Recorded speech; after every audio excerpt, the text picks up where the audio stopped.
안녕하세요. 나합격 위험물 산업기사 실기 작업형 2018년 2회 기출문제 풀이입니다. 첫 번째, 어떤 기계를 보여주고 있는데요. 이 기계의 명칭과 사용 목적을 쓰는 문제입니다. 위험물 기능사나 산업기사에서 이렇게 기구가 직접적으로 나오게 된 거는 처음 있는 문제인데요. 최근 기출문제부터 이렇게 비파괴 검사에 관련된 문제가 출제가 되고 있습니다. 지금 보시는 이 기계는 비파괴 검사, 즉 파괴를 하지 않고 파괴 없이 대상을 검사하는 기구 중에 하나입니다. 그 중에서도 말굽자석 모양과 비슷하다고 생각하시면 되는데요. 이 기계는 바로 자기탐상 시험입니다. 이 안에 자성이 있는 물질이 있는지 없는지 파괴하지 않고 판정하는 기구이고요. 따라서 이 명칭은 자분탐상기. 그리고 자분탐상기를 사용하는 목적은 표면이나 표면 부근에 균열이나 흠을 검출하기 위해서 사용하게 됩니다. 자분탐상기로 자기탐상 시험을 한 결과 균열이 없고 결합 자분 모양의 길이가 4mm 이하이고 또 결합 자분 모양에 존재하는 임의의 개소에 대해서 2500제곱mm의 사각형의 부분에 있어서 길이가 1mm를 초과하는 결합 자분 모양의 길이 합계는 8mm 이하이다. 이러한 판정 결과에 적합하여야 하는데 자주 출제되는 문제는 아닌 만큼 명칭과 사용 목적, 출제된 내용만 좀 살펴보시면 되겠습니다. 2번, 이 장면은 주요 취급소에 있는 한 가지 설비에 대한 장면이고요.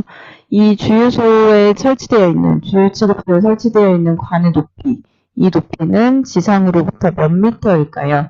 그리고 관 끝에 달려있는 이 관의 끝부분을 아래에서 윗면으로 봤을 때의 모양이 바로 옆에 그림이 됩니다. 밑에서 위로 봤을 때 드러나는 이 부속품은 무엇일까요? 첫 번째, 관의 높이는 이 관은 지하에 묻혀져 있는 지하탱크 저장소와 연결된 통기관입니다. 그래서 지하탱크 저장소에 보이는 가연성 기체가 밖으로 빠져나올 수 있게 해주는 기체가 통하는 관이고요. 이 밸브 없는 통기관은 땅으로부터 4m 이상의 높이에 설치하여야 합니다. 그리고 이 통기관의 끝에는 오른쪽에 있는 그림처럼 인하 방지망을 설치하는데요. 이 인하 방지망을 설치하는 이유는 이 통기관 입구 쪽으로 벨트 등이 들어가서 점화원이 탱크 내부로 유입되어 폭발 또는 화재가 일어나는 것을 방지하기 위함입니다. 3번은 이렇게 판 두 개를 용접한 그림을 보여주고 있는데요. 판이 이렇게 경사진 부분을 서로 맞대어서 이 부분을 용접을 해 놓은 모습입니다. 이 용접의 종류는 바로 맞대기 용접입니다. 위험물 탱크를 제작할 때 철판을 여러 개를 이어서 용접을 해서 제작을 하게 되는데요. 이때 사용되는 용접이 맞대기 용접이라고 위험물 안전관리 법령에 제시가 되어 있습니다. 따라서 이러한 문제가 출제가 되었고요. 용접을 하게 되니까 이 용접이 잘 되었는지 안 되었는지 검사하는 방법이 비파괴 검사이고, 따라서 이 비파괴 검사에 대한 문제도 2018년도부터 출제되기 시작하고 있습니다. 4번, 2층 건물이며 내화 구조의 벽, 갑중방화문을 설치한 옥내 저장소입니다. 사료위험물을 저장하고 있고요. 가번에 1층과 2층 바닥 면적의 합계는 몇 제곱미터를 해야 하는가? 바닥 면적에 관련된 문제인데요. 옥내 저장소의 바닥 면적은 위험 등급이 높으면 위험 등급이 1이면 1000제곱미터, 그리고 2, 3이면 2000제곱미터, 그리고 이 두 가지 경우가 합쳐져 있으면 1500제곱미터입니다. 사료위험물의 경우에는 위험 등급의 기준이 약간 다르고요. 또한 1000제곱미터가 되는 경우는 층이 여러 개인, 즉 1층 건물이 아닌 2층 이상의 건물인 경우에는 위험 등급에 상관없이 그 저장소 안에 있는 위험 등급에 상관없이 1000제곱미터로 해야 합니다. 따라서 가번의 답은 1000제곱미터로 해야 되겠고요. 바닥면으로부터 상층의 바닥까지, 1층 바닥부터 2층 바닥까지 몇 미터 미만으로 하여야 하는가? 이 높이를 층고라고 하는데 이 층고는 6미터 미만으로 해야겠습니다. 또 저장 창고의 벽, 기둥, 바닥부를 어떠한 구조로 하고 계단을 이러한 재료로 한다. 벽, 기둥, 바닥부는 내화 구조, 물에 잘 견디는 구조로 해야 하고요. 또 계단은 그런 재료, 연소를 하지 않는 재료로 해야 합니다. 5번 탄화칼슘이 담긴 비커가 있는데 물을 뿌렸더니 어떤 반응이 진행되고 있습니다. 탄화칼슘, 삼류이온물의 금수성 물질에 해당하는 탄화칼슘이 물과 반응해서 생성하는 기체를 쓰시오. 이때 탄화칼슘은 물과 반응해서 아세틸렌이 발생이 되는데 이 화학 반응식을 보시면 칼슘이 물과 반응해서 수산화칼슘 CA가 2족 원소이기 때문에 숫자 2가 OH-D로 온 거고요. 또 C와 H가 만나서 C2H2가 생성이 됩니다. 이때 발생하는 기체는 C2H2, 아세틸렌이고요.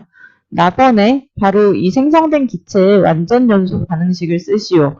보통은 탄화칼슘의 물과의 반응식을 쓰라는 문제가 주로 출제되었지만 이렇게 생성되는 기체의 연소 반응식, 특히 아세틸렌의 연소 반응식이 출제된 것은 처음입니다. 하지만 아세틸렌 분자를 구성하는 원소가 C와 H밖에 없기 때문에 생성물을 고민할 필요는 없겠죠. 탄소가 산소랑 만나면 이산화탄소가 생성이 되고요. 수소가 산소랑 만나면 물, H2O가 생성이 됩니다. 이렇게 됐을 때 앞에 A, B, C, D를 붙이고 각각의 값을 구해주면 1, 2분의 5, 2, 3이 되는데 이때 2분의 5에 2를 없애주기 위해서 모두 2를 곱해줍니다. 그래서 개수가 2546을 2546이 나오고 이 개수를 대입해서 반응식을 완성해 주시면 되겠습니다. 가번에는 생성되는 기체를 쓰시오 했기 때문에 아세틸렌 또는 C2H2만 쓰셔도 되겠습니다. 다음 6번이고요. 과망간산칼륨과 글리세린을 보여주고 있습니다. 혼합하였더니 발화하고 있는데 발화의 종류는 혼촉발화. 혼합하여 발화하는 것을 혼촉발화라고 하는데 보통 위험물의 유별이 1류부터 6류까지 성질에 따라 나뉘는데 같은 위험물 유별끼리 보관을 합니다. 그런데 서로 성격이 다른 것들끼리 보관을 하게 되면 서로 그 위험물 간의 반응에 의해서 발화할 수 있게 되는데요. 지금 과망간산칼륨이 1류 위험물 그리고 글리세린이 4류 위험물입니다. 유별이 달라도 같이 보관할 수 있는 기준은 바로 이쪽에 쓰인 것과 같이 423, 524, 6 하나에 해당하는데 지금 1류와 4류는 서로 혼합할 수 없는, 혼촉할 수 없는 위험물입니다. 따라서 성상이 다른 위험물의 혼합으로 인해서 혼촉발화가 일어난 상태이고요. 과망간산칼륨과 글리세린 중에서 산화성 물질과 환원성 물질은 무엇인지 쓰시오. 산화성 물질은 남을 산화시킨다는 것은 산소를 남한테 주는 거죠. 따라서 산소가 많은 상태의 분자가 산화성 물질이 되고 환원성 물질은 가연물이라고 생각하시면 되겠습니다. 산소를 받아서 그 산소와 반응해서 연소할 수 있는 이러한 성질. 따라서 산화성 물질은 1류 또는 6류 위험물에 해당하는 특징이고요. 산화성 물질, 과망간산칼륨, 그리고 환원성 물질 2, 3, 4, 5류에 해당하므로 글리세린이 환원성 물질입니다. 7번 칼슘이 들어있는 비커를 보여주고 있는데 이때 물과의 반응식 칼슘과 물이 만나면 수산화칼슘과 수소를 생성합니다. 보통 2류에 있는 금속들 그리고 3류의 나트륨, 칼륨 정도의 단순한 이런 금속들은 모두 물과 만나서 수소를 발생합니다. 따라서 반응물과 생성물을 쓰시고 A, B, C, D 개수를 붙여서 개수를 구해주시면 1, 2, 1, 1이 나오므로 반응식을 완성할 수 있고요. 그리고 나번에서 반응시 온도가 증가하는 장면도 보여줍니다.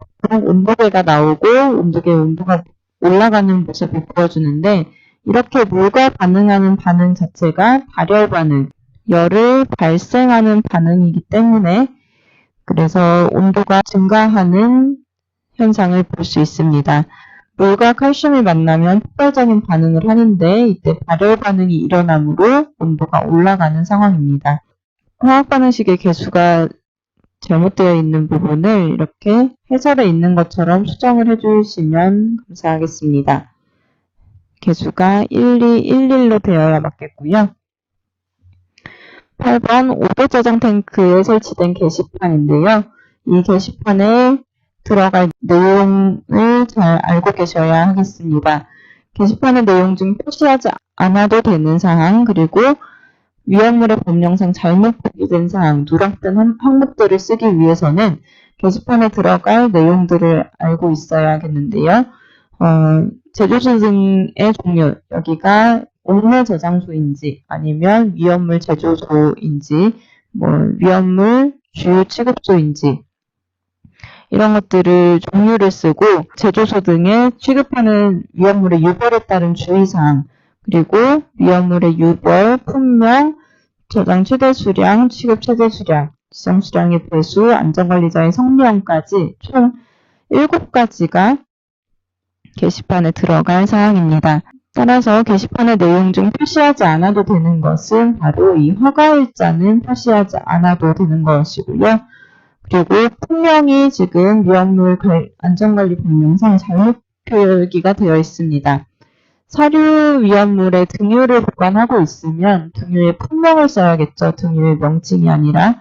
따라서 여기를 이석유류라고 고쳐주셔야겠죠. 그리고 게시판의 항목 중 누락된 것, 지금 제조소 등의 종류가 위험물 5배 탱크 저장소라고 종류되어 있고요. 주의사항 되어 있고 또 유벌 들어갔고 품명, 저장 최대 수량, 저장 수량, 그 다음에 안전관리자는 들어갔는데 지정 수량의 배수가 들어가지 않았습니다. 따라서 지정 수량의 배수가 몇인지가 들어가면 게시판에 들어가야 하는 7가지가 모두 완성이 되겠습니다. 9번 다음은 비커에 담긴 철에 질산을 흘려보내는 모습을 보여주고 있고요. 이때 흰색 연기를 발생한다고 하네요. 철과 염산이 반응했을 때 생성되는 기체, 금속이 산과 반응하면 보통 수소를 발생하게 됩니다. 어떤 물질, 금속 또는 어떤 물질이 물과 반응했을 때 발생되는 것과 산과 반응했을 때 발생되는 기체는 거의 유사합니다. 금속은 물과 반응했을 때도 수소기체를 생성하지만 산과 반응했을 때도 수소기체를 생성하고요. 다만 예외사항으로 인류의 알칼리 금속의 과산화물 또는 무기과산화물에 해당하는 이 물질들은 물과 반응했을 때는 산소를 발생하지만 산과 반응했을 때는 과산화수소가 발생된다는 특징이 있습니다. 생성되는 기체는 수소라고 쓰시면 되겠고 각각의 지정수량을 쓰시면 철은 제2류 중 철분에 해당하므로 지정수량 500kg 그리고 질산은 육류위험물이므로 육류위험물은 모두 300kg의 지정수량을 가집니다.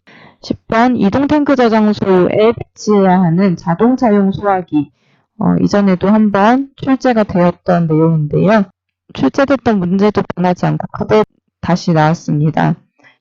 이동탱크 저장소의 자동차용 소화기로 이산화탄소 소화기는 3.2kg 이상의 것, 그리고 무상의 강활 소화기는 8리터 이상의 것을 2개 이상 설치하여야겠습니다. 따라서 가번에는 3.2, 나에는 8이라고 쓰시면 되겠습니다. 여기까지 2018년도 2회 작업형 기출문제 풀이 마치겠습니다. 감사합니다.